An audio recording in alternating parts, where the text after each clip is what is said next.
When the first trailer for Michael was released, people argued about everything. Some questioned whether the world even needed another movie about Michael Jackson. Others worried the film would feel too safe, too polished, too careful.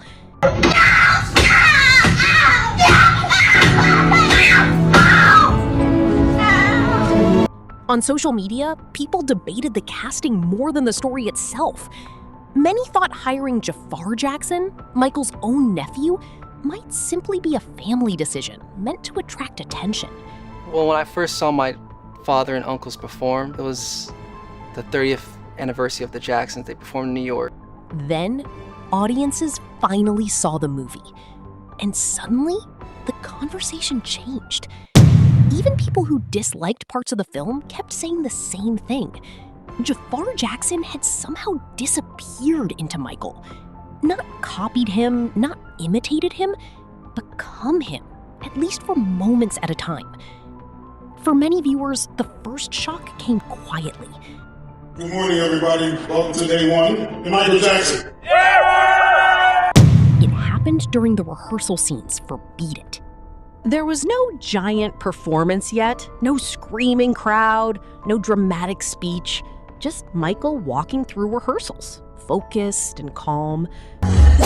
Go. Worried we're not getting the feet. You know, Fred Astaire would always say you got to get the whole body. You know, that's how the audience feels the dance. It was not just the voice, it was the posture, the small shoulder movements, the careful eye contact, the softness in his tone before suddenly becoming completely focused once the music started. People realized Jaafar had studied the details most impersonators miss, not just how Michael danced, but how he behaved when nobody was watching. You have such a beautiful smile. Thank you. You smile when you talk. That's really special. That's no pressure, man. You're just playing Michael Jackson. Audiences were stunned by how accurately Jaafar captured Michael's speaking voice. Michael had a gentle way of talking. Sometimes he paused in the middle of sentences, almost as if he was carefully choosing words he hoped would not hurt anyone. We're under pressure. 7 billion people in the world trying to fit in. Oh, well, oh, deeply scarred, somebody's broken heart and a washed out dream. They follow the pattern of the wind, you see, 'cause they got no place to be. That's why I'm starting with me. I'm starting with the man in the mirror. I'm asking him to change his ways. And no message could have been any clearer. If you want to make the world a better place, take a look at yourself and then make that change. Critics especially noticed the emotional restraint in his performance. Jaafar did not overact Michael's pain. He often played scenes quietly instead. A nervous smile, a lowered gaze, hands folded together while tension filled the room. Those small choices made the performance feel human. And Jaafar, you've been researching for so long, your uncle. What did you learn that you guys had the most in common, and what are some of the differences? Most in common, love for animals, love for loud music, to be able to perform it at a level that you feel it in your bones, I would say. Then came the concert scenes. Even critics who had problems with the movie admitted those sequences were incredible to watch. The recreations of Thriller, Human Nature, and the Jackson 5 performances became some of the most talked about parts of the film. Audiences described Jaafar's stage presence as electrifying. Some said it felt like watching old memories come back to life. But what impressed people most was not simply the famous dance moves. It was the timing.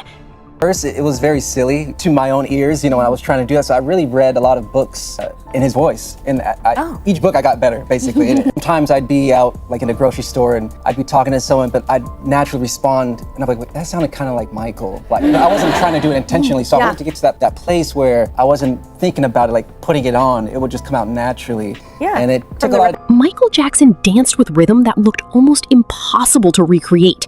He knew exactly when to pause for half a second longer, exactly when to snap into motion, exactly when stillness could be more powerful than movement.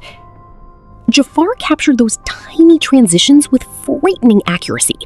The spins, the footwork, the sharp turns, the sudden stillness before explosive movement. Reviewers said he understood the difference between performing choreography and understanding Michael's musical instincts. And because of that, the performances never felt like parody. They felt alive. Still, many viewers believe the emotional heart of the film came from the scenes between Michael and his father, Joe Jackson. Those scenes carried a completely different energy. The confident performer disappeared. In his place was a son, trying to stay respectful while quietly carrying years of fear and pressure. You would practice the dance steps, and your father would be holding a belt in his hand. Is that what you just said? Yes. He would tear you up if you missed. Not only were we practicing, we were nervous rehearsing because he sat in a chair and he had this belt in his hand. Would he only use a belt? Why do you do this to me? No, more than a belt. Ironing cords, whatever's around. Throw you up against the wall hard as you could. Praised the way Jaafar handled silence during those moments. Sometimes he barely spoke at all. He simply listened, nodded politely, and held his emotions behind his eyes. One scene in particular, a tense boardroom confrontation, became heavily discussed online. Fans said there was a sudden hardness in Jaafar's expression that revealed something deeper underneath Michael's calm exterior. Not anger alone, exhaustion, pain. Years of trying to become perfect for everyone around him. That emotional restraint made the scene stronger because Jaafar never pushed too hard. He trusted the audience to notice the emotions hiding underneath the surface. And then there were the quieter moments. For some viewers, those became the most heartbreaking parts of the movie.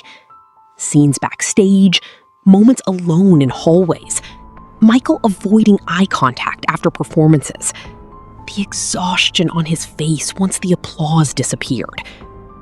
Jaafar played those scenes with remarkable softness. There was a loneliness in his performance that many audiences did not expect.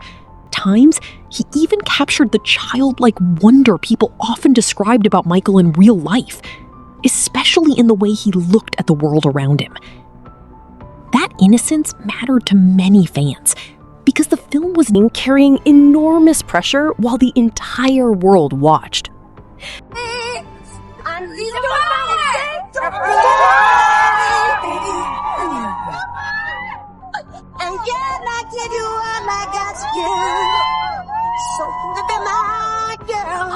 Part of the reason audiences responded so strongly was because this was Jaafar's very first acting role.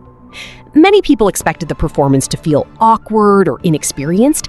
Instead, critics repeatedly called him the emotional center of the movie.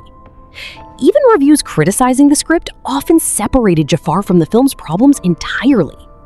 They would criticize the pacing, question certain storytelling choices, debate what the movie left out. But then they would stop and praise Jaafar again and again.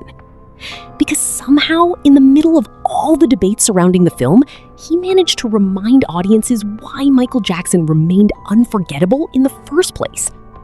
Not only because of the music, not only because of the fame, but because beneath the legend was someone deeply sensitive, disciplined, lonely, gentle, and determined. And for long stretches of the film, audiences no longer saw Jaafar Jackson trying to imitate that man. They simply saw Michael.